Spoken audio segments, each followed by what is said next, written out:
আচ্ছা সুতনুদা, এখন আর্টিস্টদের মধ্যে, স্কাল্পটার্সদের মধ্যে, ছাত্রদের মধ্যে আর টিচার্সদের মধ্যে কিঙ্করদা নিয়ে কীরকম অ্যাওয়ারনেস বা ভালোবাসা? কিঙ্করদা ওনার 1980 সালে উনি মারা যান। তারপর যত দিন যাচ্ছে মানে উনি মিথ হয়ে উঠেছেন আর কি শিল্পীদের কাছে। আচ্ছা। এবং রামকিঙ্করের যে কর্মকাণ্ড সেটা মানুষ দেখতে চায়, বুঝতে চায়।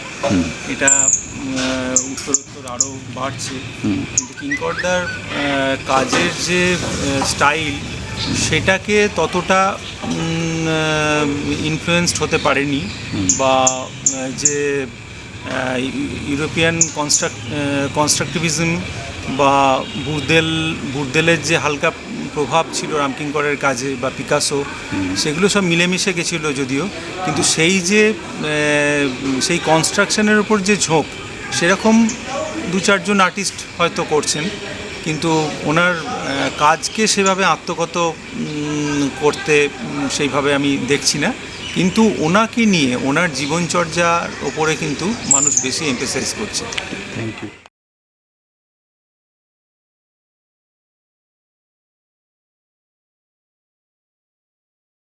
আচ্ছা সুতনুদা, এটা আপনার স্টুডিও।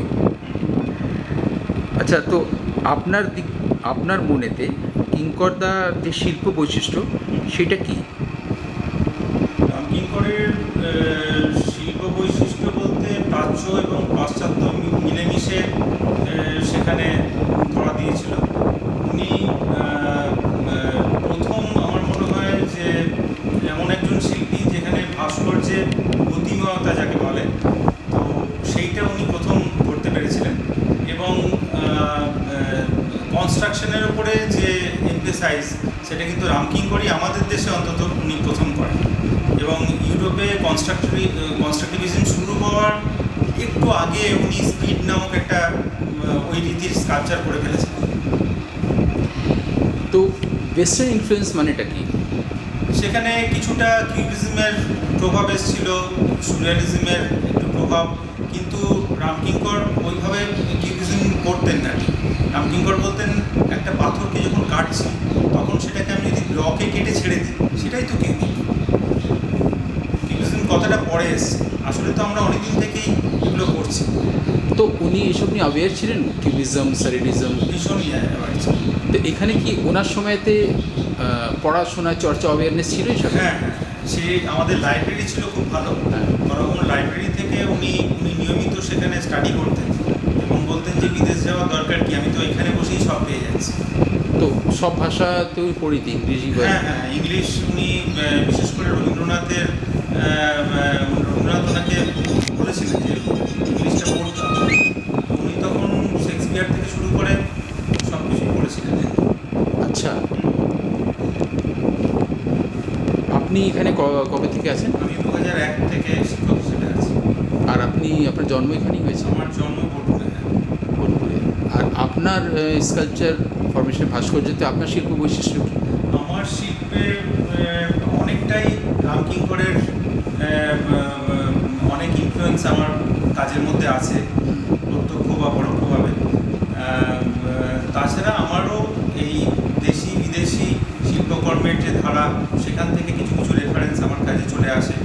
আলটিমেটলি কাজ করি আমি যখন কাজ করি তখন ওগুলো কিছু ভাবি না, আমি একতাল মাটি নিয়ে বসি, তারপর আমার যেভাবে শুরু করতে ইচ্ছা করে আমি সেভাবে করি, এবং যেখানে ছাড়লে ঠিক হয় মনে হয় আমি সেইভাবে সেটাকে শেষ করি।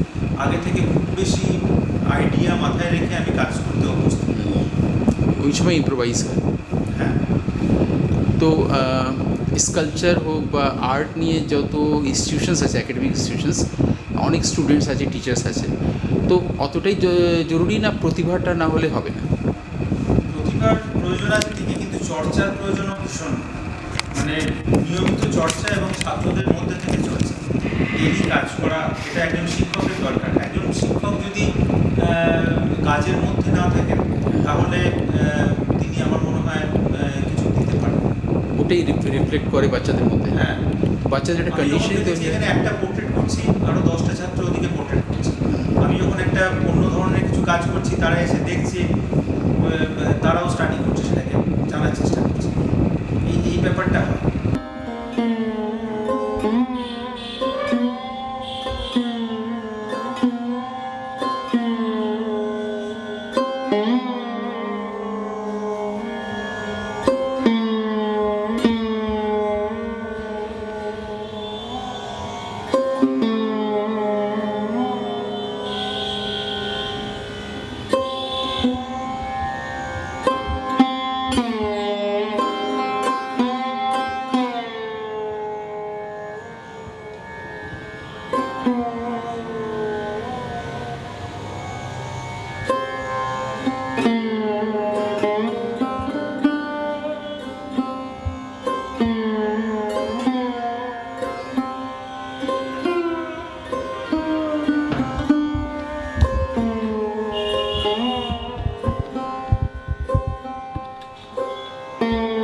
এরকম করতে করতে মাঝে মাঝে ফাস্টও হয়ে যেতে পারে, আবার স্লো হয়ে যেতে পারে।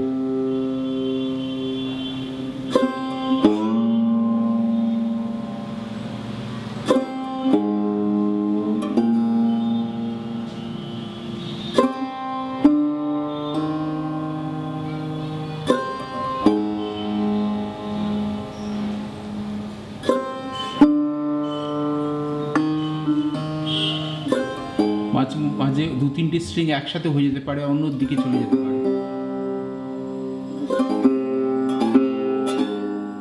ভলিউম তেজ হবে না, লা লা লা লা লা, এরকম টাইপের কিছু একটা হবে।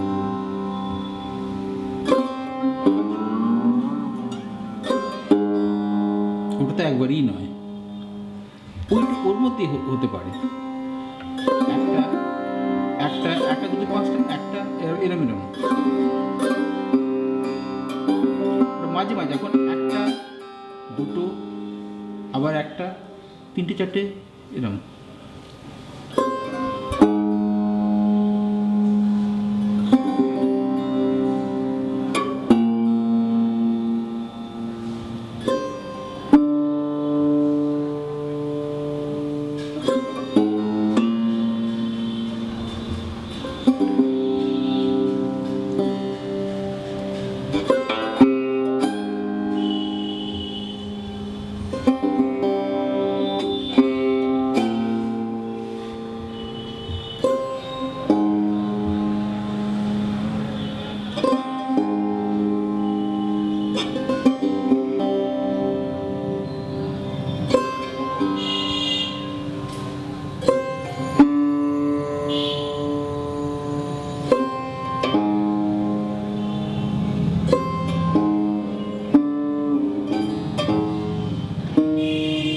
तो मैं अपने मन में सोचता हूँ कि मेरे जैसे गुरु, मेरे जैसे माता पिता, तो मुझे लगता है 10-20-25 लाख में एक आध लोगों को नहीं नसीब होते। क्यों आज मुझे बहुत दुख हो रहा है।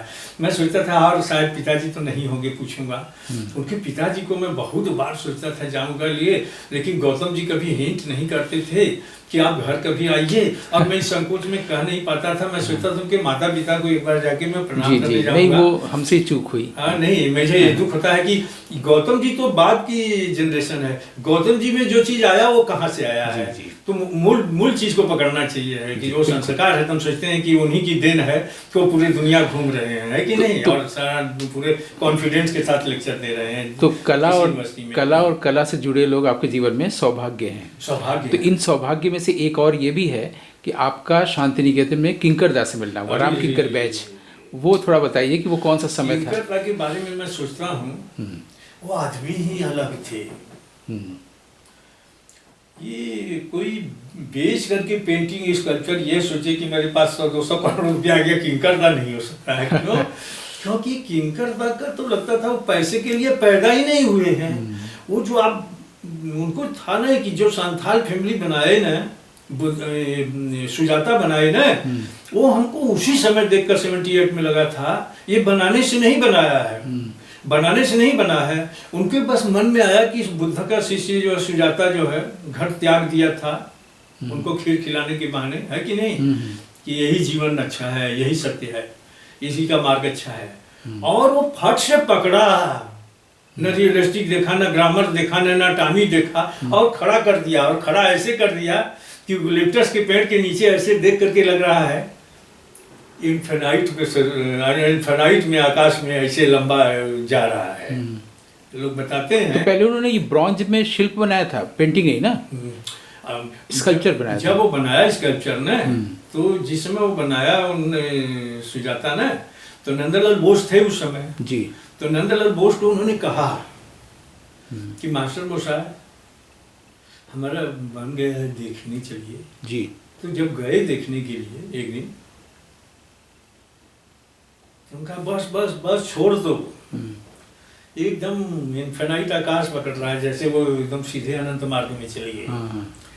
बस एक काम करो, नंदलाल बोस ने सजेशन दिया था।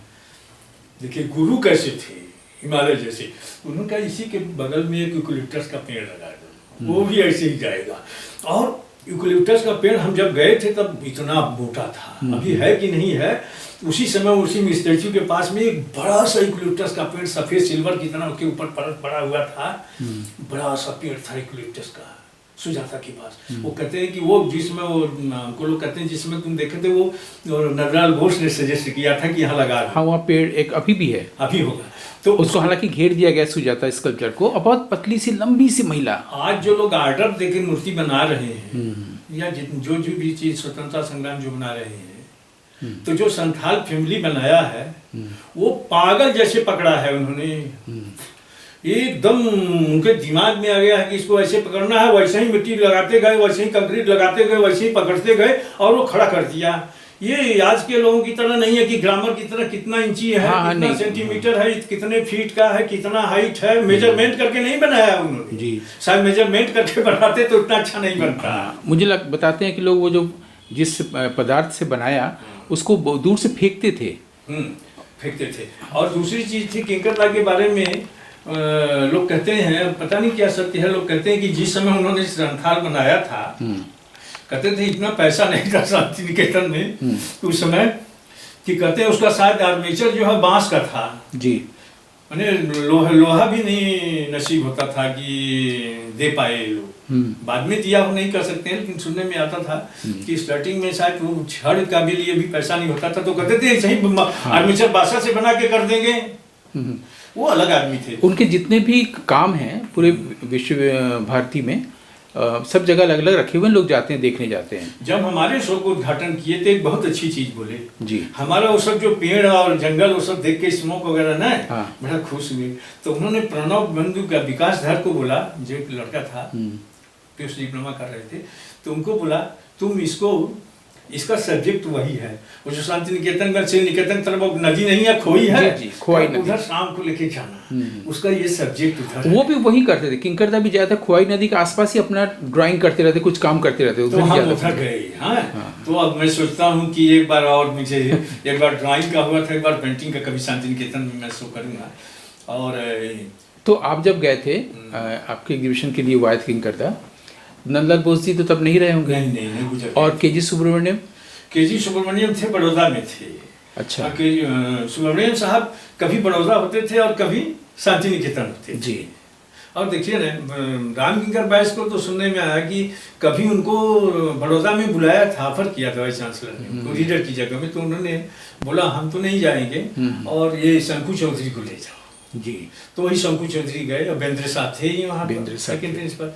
और जब एक बार बहुत कहने के बाद जो है उनको ललित कला अकादमी, नेशनल अकादमी जब फेलो बनाया सीनियर फेलोशिप से, तो शंकुदा लेके गए बहुत जबरदस्ती, तो जाना ही नहीं पसंद करते थे, बोलते थे कि वहाँ देसी भट्टी नहीं मिलेगा, तुम काकर ले जा रहे हो, तुम ले लो, वहाँ जो सामान मिलेगा तुम्हारा दुबला पतला सीना चौड़ा हो जाएगा, ऐसी मजाक में बोलते थे।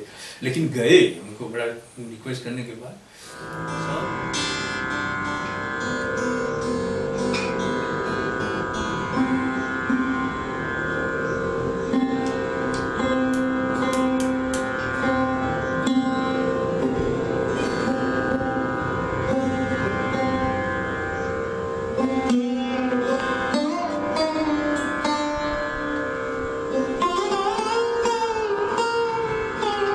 আচ্ছা, কিঙ্করদা নিয়ে ভালো বই, অনেক বই লেখা হয়েছে, আপনার কোনটা ভালো লাগে? আমার সোমেন্দ্রনাথ বন্দ্যোপাধ্যায়ের রামকিঙ্কর আলাপচারি ভালো লেগেছিল।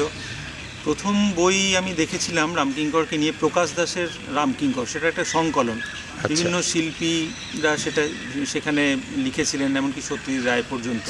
সেটা একটা অসামান্য বই, সেটা এখনও হয়তো পাওয়া যায়। আর তাছাড়া সম্প্রতি বছর 2-3 আগে বেরিয়েছিল মনীন্দ্রগুপ্তের রং কাঁকর রামকিঙ্কর। আচ্ছা, এটা একটা অসাধারণ বই রামকিঙ্করের। এই বইটা অ্যাভেলেবেল? পুরো রামকিঙ্করকে, হ্যাঁ, এটা পাওয়া যায়।